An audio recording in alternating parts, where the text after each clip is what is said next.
Tuelekee taifa jirani ambapo Rais wa Tanzania Samia Suluhu Hassan ameagiza taasisi za serikali kupunguza mara moja matumizi ya mafuta, akionya kuwa misukosuko ya nishati duniani na matatizo katika usafirishaji wa mafuta unaendelea kupandisha bei ya kutishia udhabiti. Samia ametangaza hatua zinazoanza na afisi yake mwenyewe, ikiwemo kupunguza idadi ya magari katika misafara yake rasmi na kuelekeza maafisa wa serikali kusafiri pamoja kwa basi moja wakati wa safari za kikazi.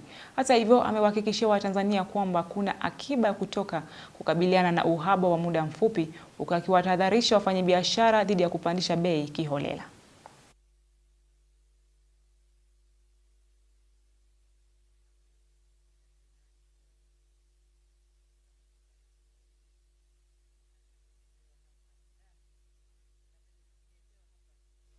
Mrefu tukiupanga hivi utatoka hapa mpaka Kizimkazi.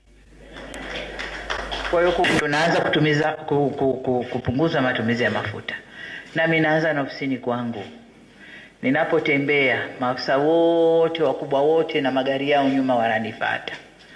Kuanzia sasa ninapokwenda kokote, wote nitawaingiza kwenye kibasi kimoja. Msafara utakuwa escort yangu, ya polisi na yangu na gari ya akiba nyuma. Wanaobakia wote nawaingiza kwenye kibasi kukata matumizi ya mafuta. Kwa hiyo ninaomba nanyi katika maeneo yenu tukate matumizi ya mafuta.